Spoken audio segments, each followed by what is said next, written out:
올겨울 두 번째 겨울 폭풍이 캘리포니아주로 향하고 있습니다. 국립기상대는 오늘 샌프란시스코 베이 지역에 비 소식이 있고 오늘 오후부터 내일 아침까지는 시에라 네바다 일대 눈폭탄을 예고했습니다. 특히 시에라 최고도 지점에 1.5에서 2피트에 달하는 눈이 쌓일 전망입니다. 하지만 기상학자들은 시에라 네바다 북부의 강설량이 매우 부족한 상태라며 지긋지긋한 가뭄이 다시 시작될 수 있다고 경고했습니다.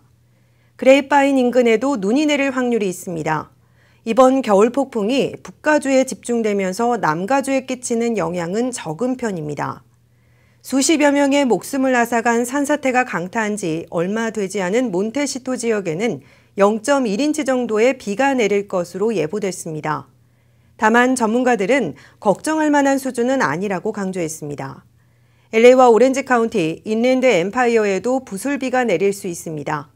한편 LA의 경우 지난해 10월 1일부터 현재까지 1.89인치의 강수량을 기록했는데 이는 같은 기간 평균인 5.79인치에 훨씬 못 미치는 수치입니다. 샌프란시스코도 우기에 7.23인치의 비가 와 평균 11.33인치를 채우지 못한 상황입니다.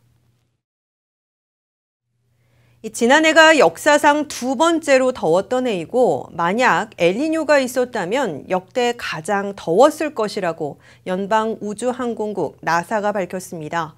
이 나사는 지구 표면의 평균 온도를 기준으로 할 때 2017년은 2016년에 이어서 두 번째로 높았다고 말했습니다. 2014년 이후로는 3년 연속 최고 평균 온도 신기록을 썼다고 했습니다. 이는 40년간 지속돼 온 지구온난화의 결과물이며 인간의 활동에 의한 온실가스 배출이 가장 주된 원인이라고 나사는 설명했습니다.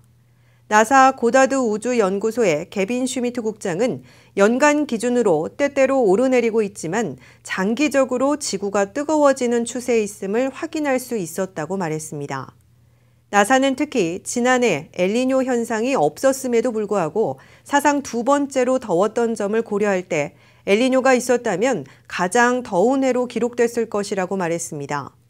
태평양 중동부 칠레 연안에서 해수면 온도가 상승하는 현상인 엘니뇨는 지구 표면 평균 온도 상승의 주요 원인 중 하나입니다. 국립해양대기국은 나사와의 공동 연구에서 2017년이 역대 세 번째로 더웠던 해라고 발표했습니다. LA를 포함한 캘리포니아주가 플라스틱 스트로, 빨대 퇴출안을 추진합니다. 이 안이 통과될 경우 패스트푸드점을 제외한 식당에서는 고객의 요청이 없을 경우 플라스틱 스트로 제공이 금지됩니다. 일각에서는 이 플라스틱 스트로 사용까지 규제하는 이번 안은 식당의 자율성을 침해한다는 지적도 나오고 있습니다. 이황 기자가 보도합니다. 캘리포니아주에서 플라스틱 스트로우 사용 규제안이 추진됩니다. 이안 칼데론 캘리포니아주 하원 의원이 추진하는 플라스틱 스트로우 사용 규제안은 식당들이 고객의 요청이 없음에도 플라스틱 스트로우를 제공하는 것을 금지한다는 내용을 골자로 합니다. 단 이번 안은 패스트푸드 체인의 플라스틱 스트로우 제공은 규제하지 않는다는 내용을 포함하고 있습니다. 이는 최근 수만여 개의 플라스틱 스트로우가 사용된 뒤 버려져 강과 바다로 흘러들면서 생태계를 파괴하고 있다는 지적이 이어진 데 따른 겁니다. 실제로 지난 2015년 코에 플라스틱 스트로우가 삽입된 채 서식하는 바다 거북들이 잇따라 발견되면서 환경오염 심각성이 부각되기도 했습니다. 칼데론 의원은 플라스틱 스트로우는 사용된 뒤 즉시 폐기되며 재활용도 쉽지 않아 환경오염의 주범 가운데 하나라고 지적했습니다. 환경보호단체 스트로우 프리에 따르면 미국에서는 매일 5억 개의 플라스틱 스트로우가 사용되고 있으며 이는 대형 버스 127대를 가득 채울 수 있는 양입니다. 이와 더불어 플라스틱백 사용을 규제하고 있는 LA 시의회에서도 동참 움직임이 일고 있습니다.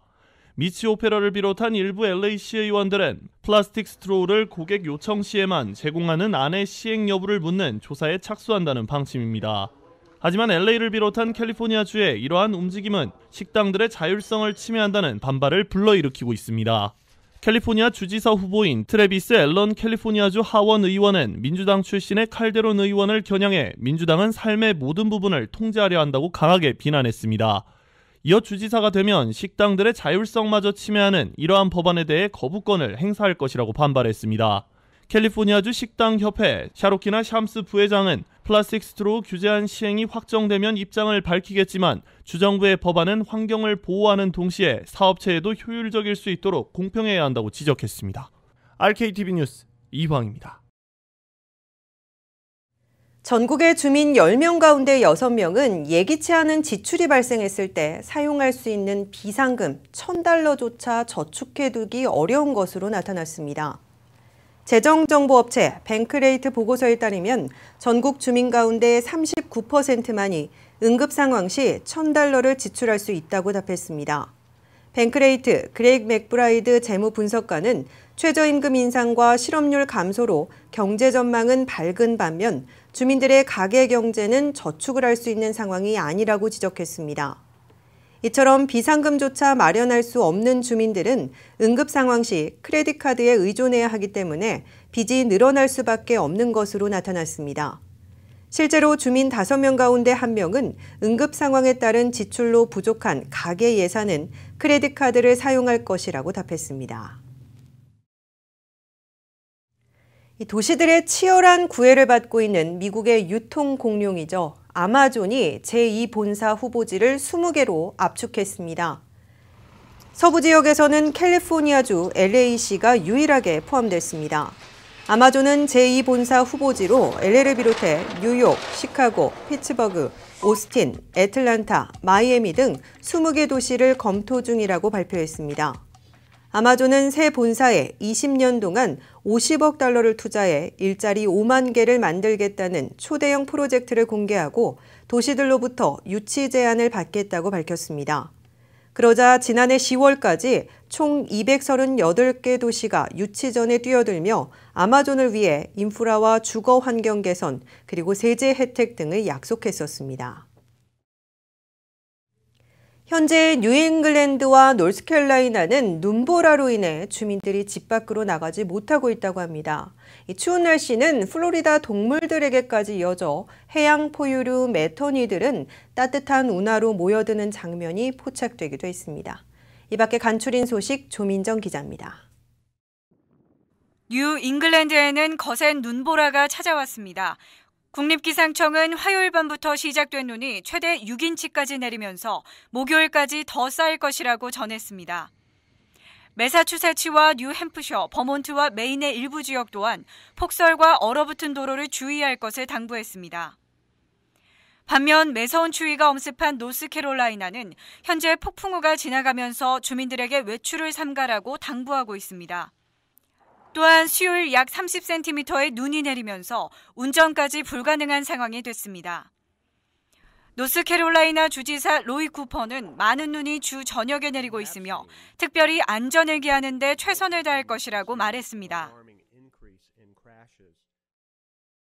추운 날씨는 플로리다의 해양 포유류에도 큰 타격을 주고 있습니다. 오늘 오전 멸종 위기에 처한 매터니 집단이 플로리다 템파에 있는 운하에서 서로 웅크리고 있는 모습이 포착됐습니다.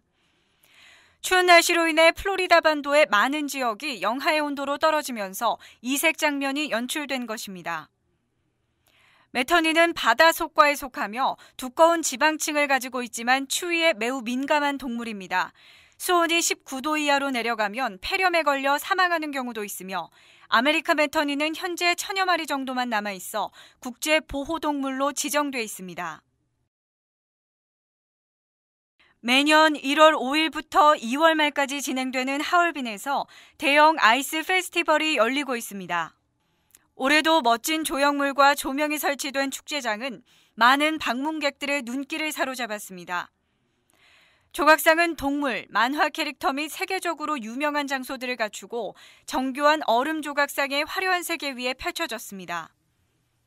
모스크바의 붉은 광장과 방콕의 에메랄드 불상사원은 많은 랜드마크 중 하나입니다. 작년 이 축제에는 1,800만 명의 관광객이 방문했으며 이로 인해 약 $44억 관광 수입을 올렸다고 도시관광국은 전했습니다. 축제는 2월 말까지 진행되며 중국의 설날인 2월 15일부터 23일까지 더 많은 관중이 참석할 것으로 예상됩니다. RKTV 뉴스 조민정입니다. 잠시 후 이슈 포커스가 이어집니다.